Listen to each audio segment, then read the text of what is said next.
Hello everyone, welcome from Auckland, New Zealand. I'm Spencer Matthews and I'm going to do a packing video. Why am I doing a packing video? Because people love packing videos. This is going to be my third Camino coming up, or the third Camino trip. The first one wasn't actually a Camino, it was one in Japan. It was the 88 temples. And I did that when I retired as a bit of a life change thing. And I knew very little. I overpacked like crazy. I had a 65 litre pack. The reason I overpacked was that I was going to Japan and I was worried that if something broke, I wasn't going to be able to replace whatever I need. So I took 2 pairs of shoes, a lot more clothes than I needed, and probably more gear in general. As it worked out, I was okay, but I'm 2 meters tall, so finding stuff that fitted me in Japan was a struggle, as I found out. But anyway, so after doing that, so that was just over 1,200 kilometers walking around an island in Japan. My next Camino / pilgrimage was last year. My partner Deb and I went and did the Norte, the Finisterre and the Murcia in northern Spain, and that was a wonderful experience. Pack-wise, I took my MacPack Tourless 65 litres, and again, overpacked, and I accept that. But for the same sort of fare, you never quite know what you're getting into, so you tend to throw a little bit more in. I thought I'd reduced it down, and to be honest, it wasn't too bad. I was down to about 11 kilos. But this time around, I'm determined to get it even less. And part of that is, by way of background, is just what I'm walking in as my Arn pack that Deb has purchased for me as a gift. Very nice. And the lovely thing about the Arn pack is that it has these balance pockets out the front. So that's what I'll be carrying. I'll come back to what goes in that in a moment, in a little bit. But I thought I would start with what I'm actually walking in. And I'm pretty comfortable with this because this has actually worked well for me over the previous 2 long walks that I've done. And it's kind of how I set myself up for any tramps or things in New Zealand. And just be aware that a Camino is similar to a bush tramp in New Zealand, but it's different. It's, yeah, kind of a different setup. But starting from the top, have a classic wide brim hat. Some people walk in sun hoodies. I like this. It's got a flap that comes down, a Legionnaire's flap at the back. I just like walking in a hat. Sun hoodies, not for me. Next down, sunglasses, personal preference, whatever you want. Next thing that you'll need, or I recommend, is some form of buff. This is a fairly cheap one that I got from, it's a free one that I got from doing a motorcycle riding course. It's just Lycra. It will probably get very dirty. It's not as flash as some of the merino ones you get, but you just need this to either keep the sun off or a little bit of warmth in when the wind starts blowing, because we are going in late autumn, so it's probably going to be cold, so just a little bit of that for retaining heat. In the event that it does get cold, in my balance pocket, I've got a pair of old ski gloves from my skiing days back in the 80s, a pair of Columbia polypropylene gloves. That's fine, they'll keep me warm, and a nice merino beanie is in there as well. So that stays in the front pocket that I'll just pull out, because knowing me, I'll only need it for a couple of hours till usually it warms up or we get to where we're going if it's in the evening. Next layer down is if you're in New Zealand, you'll recognise these. They're from the Warehouse. If you're overseas watching this, you'll probably find it in, I don't know, the Kmart or something. It's just a basic synthetic top. Some people go for the merino tops, a lot more expensive. These I like because they are, I won't say they're disposable, because nothing is ever disposable. You know, you got to, let's be eco-friendly here. But that was about 12 New Zealand dollars, so €6. And they work okay. They do get smelly and they do get sweaty. So you do need to wash them fairly often. But the nice thing is they dry really quickly and they're just so easy care. I don't really worry about this. Whereas if this was merino, I'd be really worried because it would be a lot more money and you need to look after it a lot more. Next level down, undies, New Zealand brand Bendon. These are just a lycra poly cotton sports pair of undies. I like these because I know and I trust them. They fit me really well. I get about 500 Ks out of a pair before they wear out down here. So I usually take 2 pairs, at least 2 pairs, and alternate them. And that tends to make sure that I go through about 1,000 Ks before I need to throw both pairs away. But I like these. There are other alternatives out there. I also have a pair of merino ones that I just love for being in the albergue at night or just general use, like I'll be wearing them on the plane. They're lovely and comfy, but I just don't like the way that they fit me when I'm walking. These are great when I'm walking. Shorts, MacPack hiking shorts, 3XL. That's pretty much why I got them, because they fit me. They're comfy, they're strong, they're tough, and I'm a Kiwi, I walk in shorts. Enough said. I do have a pair of MacPack long trousers, if I must wear them, but that's mainly for the albergue at night. It's the same basic cut of shorts, just lengthened. On my feet, very much personal preference. I love these MacPack merino socks.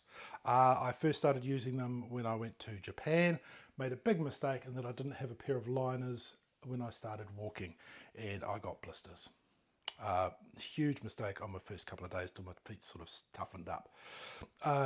In Spain and the pilgrimage last year, I had some old thin skiing socks. Eventually they wore out. I destroyed them in a dry accident. Oops. So this time around I've got some Bridgedale Cool Max. I will definitely wear these for the first probably 5 days of walking. After that, I don't know. I might just revert back to just single use of these. That's what I did on the Camino last year, just till your feet toughen up and everything sort of gets used to the walking. You need both. And don't use a merino liner and a merino sock, because they just bind and it's pointless.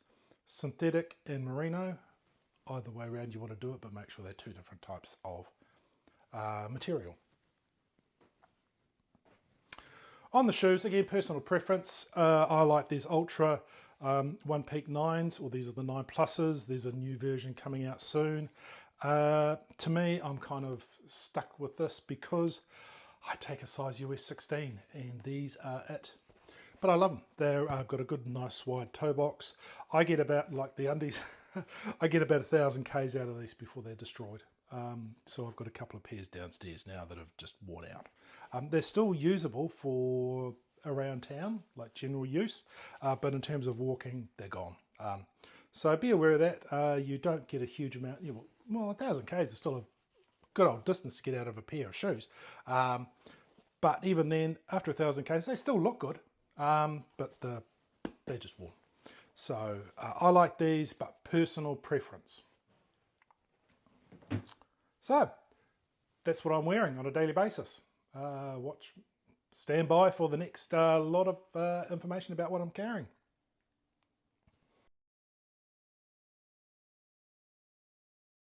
Hi, I'm Spencer. This is continuing on from the previous video that I spoke about what I'm wearing on my forthcoming Camino. Now let's talk about what I'm carrying on a day-to-day basis for my tramping stuff, or for my walking stuff. So I mentioned this is the first year I'll be using a Arn backpack. This is the Natural Exhilaration. It's smaller than what I've used in the past. So my previous Caminos have been using a 65 litre Torless from MacPack.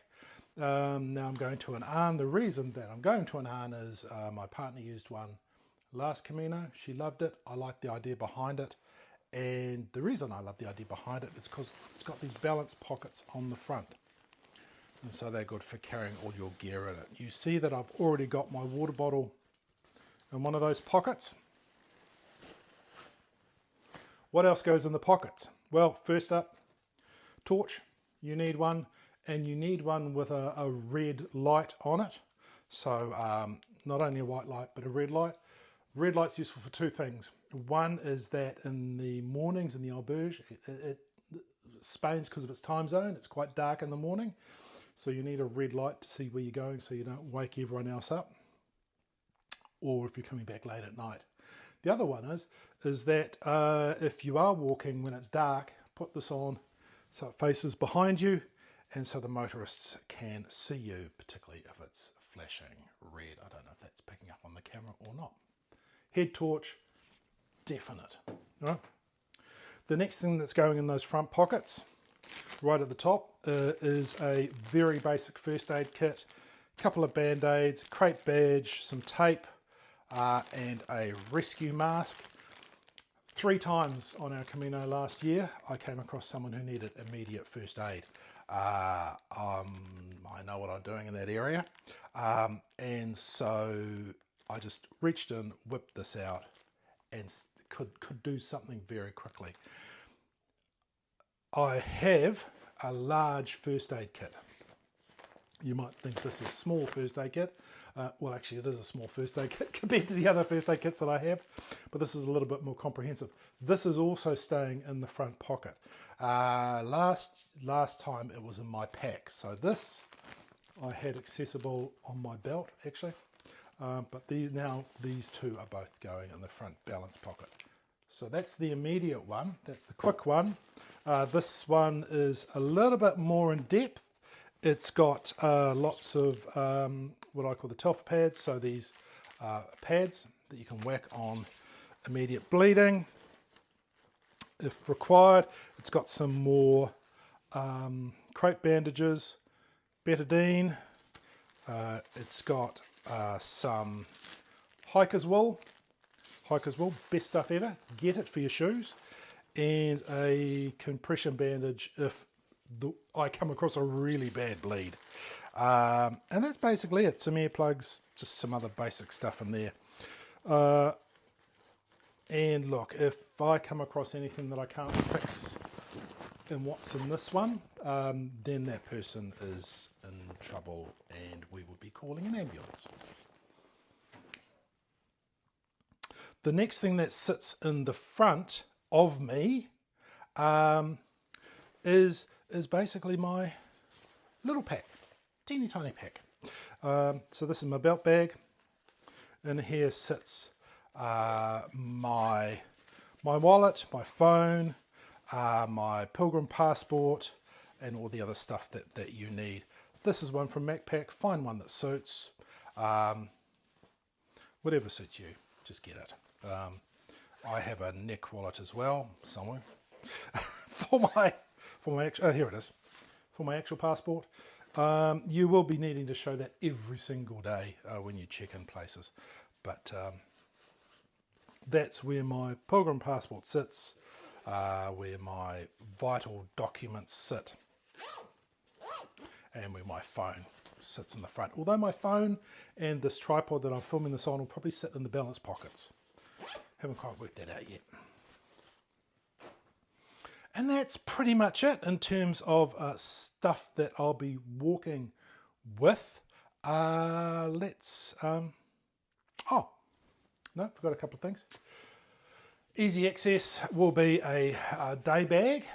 You can convert those front pockets into a backpack, but I can't be bothered doing that. So this is just a little foldable backpack. Get one of these, or something you can carry groceries in. We use this so much for packing our food in when we go to the supermercado. And a trowel for digging poo holes. Please have one or a way of hiding your poo. Either poo into a bag or figure out another way to dispose of your poo gracefully and so it doesn't cause a mess. Deb has a wonderful video on that very topic, which you can find somewhere on her channel. So that's about it. That's my packy stuff. Hi, I'm Spencer. This is the third in a quick series of videos that I'm doing covering off the equipment and the gear that I'll be using on a forthcoming Camino in northern Spain. This is my third Camino. First one I did in Japan, 88 temple walk, so 1200 k's around Japan. Last year my partner Deb and I did the Camino del Norte, the Finisterre and the Murcia, and this year we're coming back to do a couple more Caminos, a little bit shorter this time around. Inside my pack, I've already covered what I'm walking in, what I am got on the outside of the pack, and now I'm going to cover off what I've got on the inside of the pack. I have to draw the line somewhere.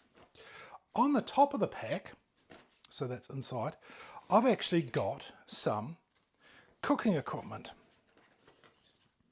And you might find that strange. It's like, why does he carry cooking equipment when he's going to Spain where there's a cafe on every corner? Well, if you've done the Francis, that's probably correct. If you're going on some of the other Camino routes, that's not correct. So we love to have a coffee in the morning.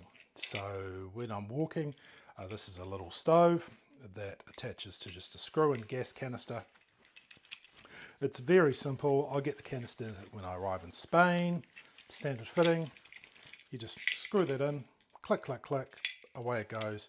And then this is a fold out little pot that we can boil some water in to make some instant coffee. This is a luxury, I acknowledge that, but there's nothing better than if you've been walking for an hour or so in the morning and you're not near a cafe, which you can be on some of the Caminos. It's just nice to sit, have a brew up. And along with that, a couple of road safety cups. But these are just lightweight plastic cups. You don't need to go over the top with any of that stuff. That gear was just brought from an ordinary camping store. Although if you've got access to the nicer stuff, because you can save a few grams there. What else we've got in here are some sporks, just some plastic sporks, and very nice gift from my sister. It's a titanium one. Woo! But to be honest, the plastic ones work just as well. And they are really good for eating yogurt and all that other stuff that you come across on the route. And for stirring your coffee. You will need a knife. Last time I took a pocket knife. This time I actually found my opener. So it's like, these are French knives. They're very, very good. I like it. It's got a good blade for cutting tomatoes and for bread, which is about all you're ever going to be using it for. So, yeah, a moderately sized knife. Just don't put it in your hand luggage. If you want to buy it, these are everywhere. So pocket knives in Spain are easy to get. And that all sits just in a dry bag. Next, so that sits on the top. Going down, the next thing is my, what shall we call, bathroom bag. This is a pocket towel.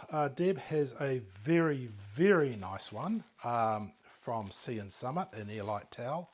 That you can't see. I'm big, so I need a big towel. So the old AliExpress Temu came to the rescue, and this is a very nice, basically the same sort of thing. It's probably not quite as nice as material as hers, but it's it works just as well, and it's big.